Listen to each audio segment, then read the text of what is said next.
Welcome to another episode of Ask Me Anything with psychotherapist Elaine Belson. I will hop right into it. First of all, before we get started, let me just remind you that this is live feed, but it's being recorded.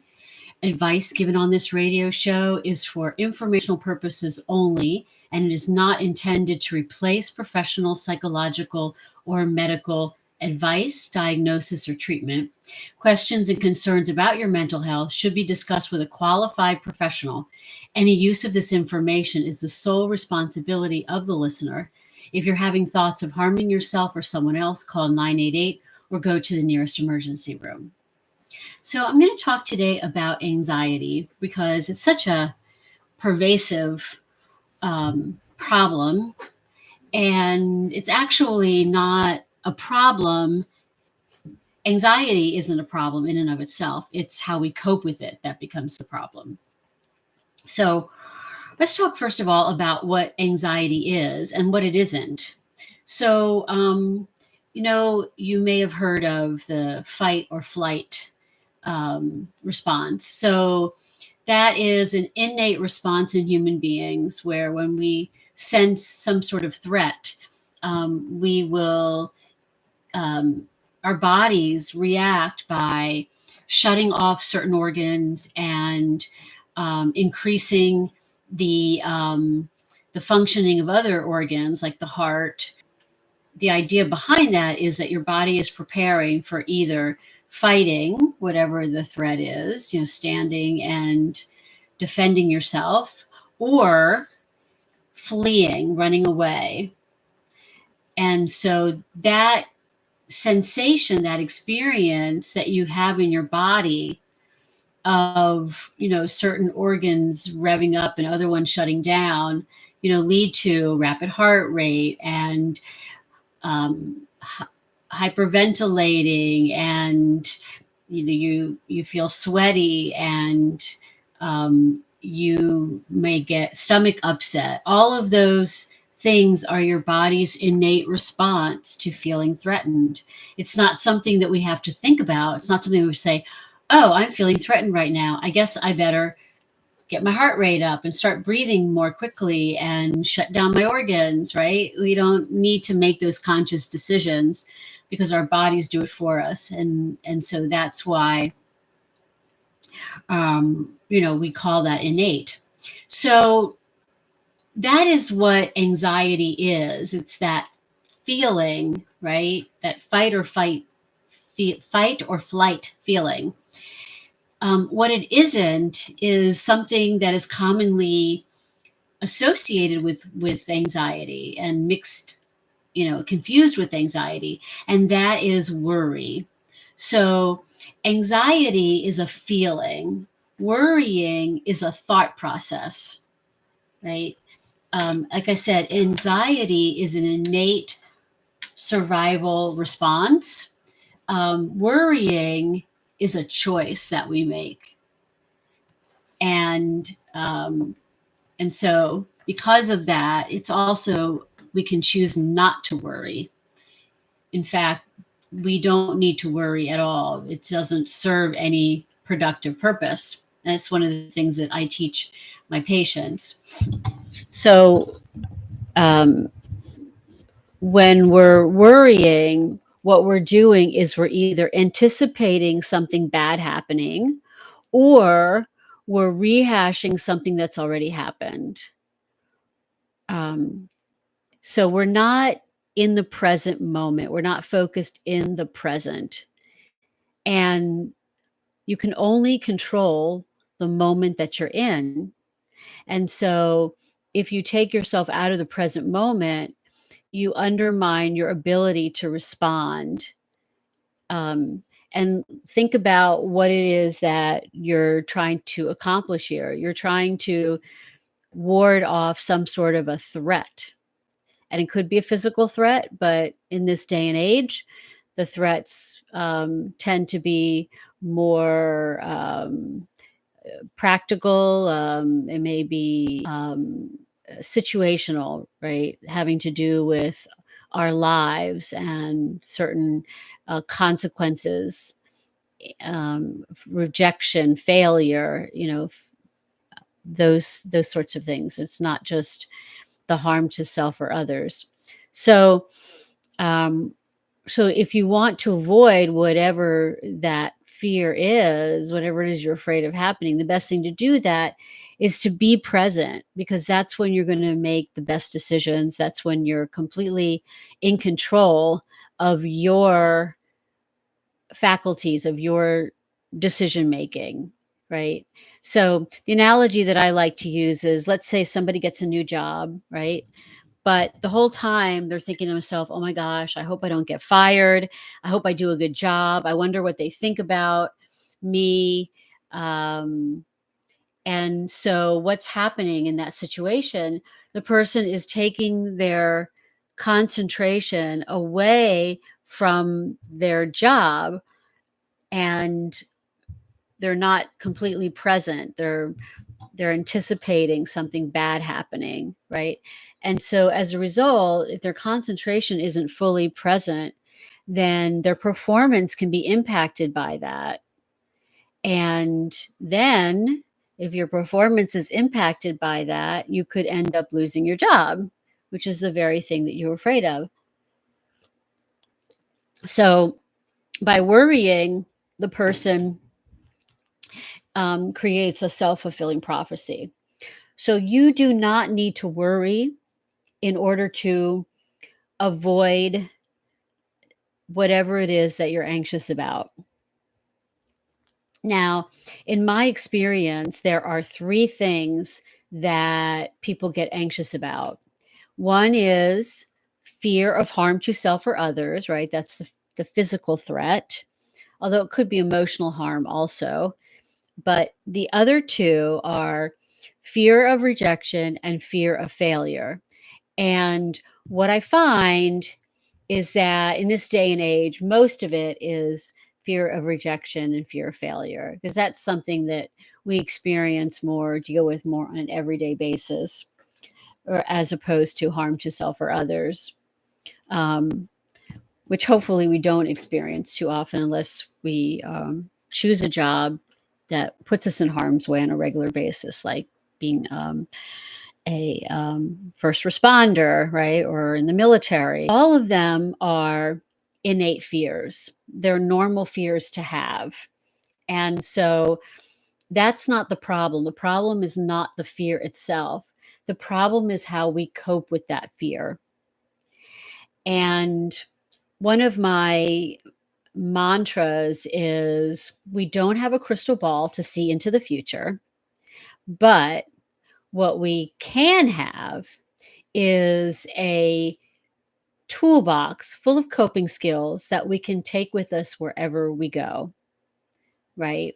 So it's a difference of, let's say, walking out of your house in t-shirt, shorts, and flip-flops and going camping for a weekend versus walking out of your house having all of the gear and all of the protective clothing and et cetera that you would need in order to deal with any kind of pitfalls that might happen.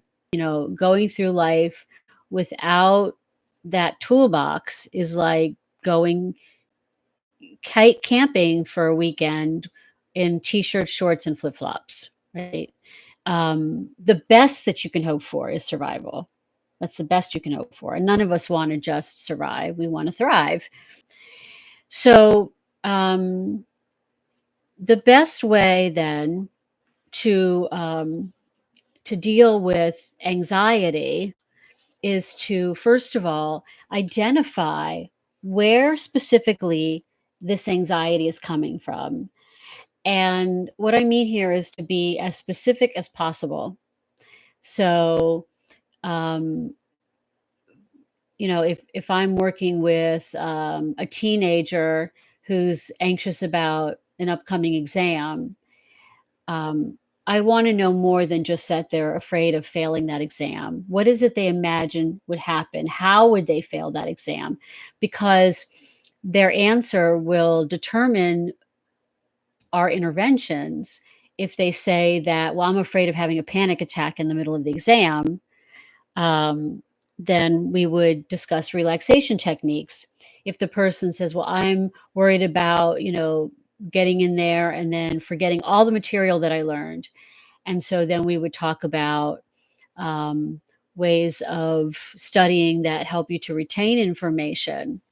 And then, or the person could say, I just end up second guessing my answers, and I just don't know I don't seem to um, know how to take the test, or I get confused by some of the questions, in which case, we could review some questions and try to learn what the right strategy is for taking that particular test, and or talk to the teacher about it and get some guidance. Maybe even in the moment, you can at least still ask, hey, I don't understand this question. I'm not looking for an answer. Can you clarify what you're asking? That's the first part, is identifying specifically what it is that you are afraid of.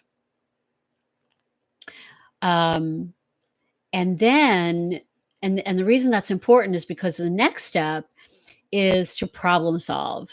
And you can't solve a problem that you don't completely understand. So that's why it's important to get into the specifics. And so you problem solve what's in my control, right?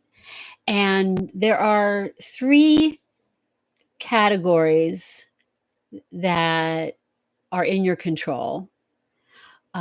So the first one is the one that people rely on the most, but it's the one that's the least in our control. And that is changing something about the situation, getting a person to change, or getting a dysfunctional environment to change. That's oftentimes what we expect. And we often have a right to expect that. It's not that you don't have a right to expect it, but whether you have a right or not does not change whether or not this particular person or environment is capable of changing. So um, that's one of the things that you have to keep in mind. And I say that that's the one that people rely on the most, which is, trying to change something about their environment. Um, but it's the one that's the least in our control, because you're talking about changing a system or a person, and that takes time. And that system or person may be too dysfunctional to be able to even do that. So we want to, I always say it's worth it to, ask a question. So the next category, though, is avoiding unnecessary stressors. And I think that a lot of us can relate to that. Um, Perhaps I'm biased, but particularly women, I think, are prone to that, because they tend to be very relationship oriented, and so they're always looking to please other people at their own expense. Basically, what that is, it's learning how to say no and how to assert yourself. So it's what we call setting boundaries, right? And asserting yourself. So I have a funny story about that. I had a patient way back who got a call out of the blue from a friend who was having a party, and asked my patient if she could make, I think it was like 2 gallons of potato salad, because apparently she made really good potato salad. And in the past, she would have said yes, because she doesn't want that person to be disappointed, that she doesn't want them upset with her. But she was able to say no. First of all, she wasn't given any notice, right? So she didn't have a chance to plan her schedule around it. Um, but you know, even even with that, um, being able to give yourself permission, right, to say no, not because you have some really uh, you have some other obligation, but simply because you don't want to. You have a right to say no because you don't want to. We say yes when we really don't have the bandwidth for it. And so, and sometimes it's about speaking up, it's not about saying no. But the third category is the thing that's 100% in your control. And that is how you cope cognitively, emotionally, and behaviorally to a situation, right? In other words, how you adapt. And this is super important because a lot of times the stress comes from our inflexibility, our difficulty or inability to adapt to a change, or when something bad happens, something stressful happens, and we have to deal with that, even if it was, not expected, not put in our schedule, right? We can't be so rigid that we can't adapt to what's going on in our lives. We have anxiety for a reason. We have feelings for a reason. They are a survival mechanism to help us to make good decisions. Just like pain, when we experience pain, that motivates us to go to get it checked out and get the medical care that our bodies need. And so the thing that you want to do, first and foremost, when you experience anxiety, is to ask yourself again, what specifically am I feeling out of control about? Because my anxiety is there to tell me that I'm feeling out of control about something, that there's a need or a threat that I'm overlooking, and I have to it's reminding me that I need to problem solve and figure out what it is so that I can address that underlying problem. So once you've done everything that's in your control, right? It doesn't necessarily mean that your anxiety is going to just go away. It should lessen because the more you do that's in your control, the less anxious you're going to feel, right? That's why we have anxiety again. So to get us to do what's in our control. So, but that doesn't mean that we're not going to still have some anxiety. If I break my arm and I go to the doctor and I get it treated, it doesn't mean that the pain just immediately goes away. And yet I don't say to myself, oh my gosh, my arm still hurts. The doctor must have missed something because my arm still hurts. No, we understand that it takes time, right? For the pain to go away, for it comes through healing. And so the same thing is true with uncomfortable feelings, including anxiety. But what you want to do is you want to tell yourself, I know I'm doing everything that's in my control, and therefore there's nothing more I need to do. And so what you do is you just redirect yourself back to the present moment and focusing on other things, that whatever it is you're doing in that moment, to the best of your ability. And I'm not saying that right away that's going to be easy, but over time, if you continue to do it, the anxiety will dissipate. And so this is about what I call learning to be comfortable with being uncomfortable. So you do what's in your control, and then the rest of that, you learn to be comfortable with being uncomfortable, and you tell yourself, I know I'm doing everything that's in my control. There's nothing more I need to do. So I'm going to give myself permission to stop focusing on this, stop problem solving, stop worrying for sure, and focus on other things that are going on in my life. Right. And again, the more you learn how to redirect yourself back to the present moment, the more likely you are to overcome your anxiety. And I have two personal examples of that. Um, One is that I used to, when I earlier on in my practice, I used to get anxious every time I would hear somebody come into my waiting room because I'd be thinking, "Oh, I really wanna help this person. I don't wanna let them down," right? And so I would start to get really anxious. But what I told myself is, like I was talking earlier about the person who's taken on a new job, is I told myself, look, if I want to do the best job that I possibly can, if I don't want to disappoint this person, then what I need to do is stay focused in the present moment. Focus on them, try to listen to them. So no matter how anxious I am or I feel, no matter how much my mind starts to worry about, what if this happens, I just kept trying to redirect myself back to the present moment to what my client is saying. Now, that didn't mean that at first I didn't feel anxious, that anxiety still was there. But over time, it went away. Another example was also related to my practice was at the end of the day, when I was done.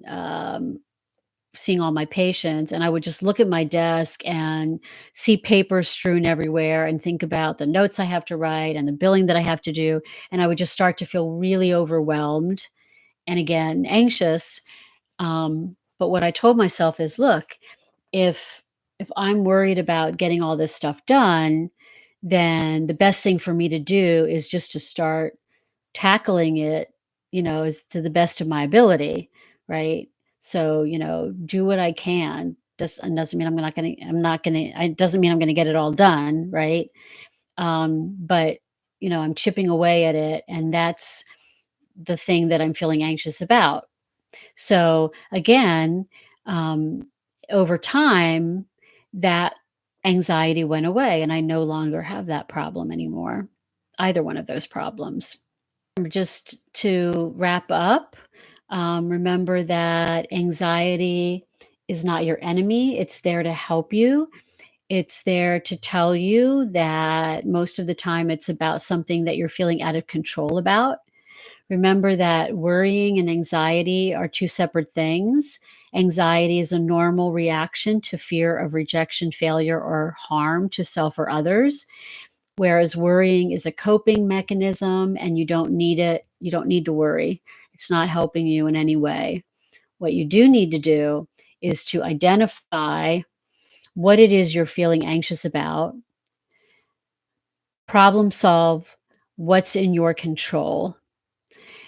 And that's how you reduce your anxiety, not by worrying, but by problem solving. And then we talked about the three different types of what's in your control, three different types of things that are in your control, which are changing something about the situation, um,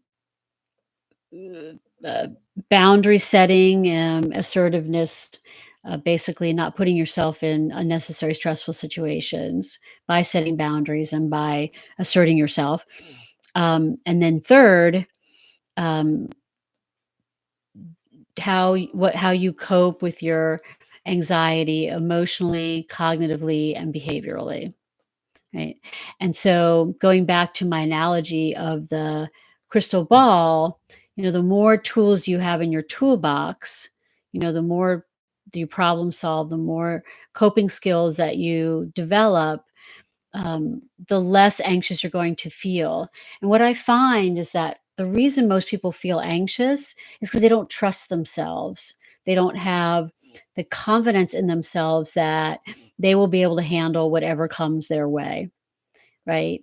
And so the more tools you have in your toolbox, the more confident you are in your ability to adapt and react in the moment. I can't predict every outcome, I can't control every variable, but I do know that I have a toolbox full of coping skills that will help me in those moments that I need, when I'm feeling anxious or I'm feeling, out of control. And that is how you gain a sense of mastery over your world and over your anxiety. So I hope that helps, and just want to remind everybody to click and subscribe so you get reminders every Friday at noon of when um, the this live stream question and answer is airing. And you can also learn more about me by going to elainebelson.com. And please like this video, and feel free to make comments and submit your own questions, and I'll be happy to answer them on the air. So have a great weekend, everybody. Bye.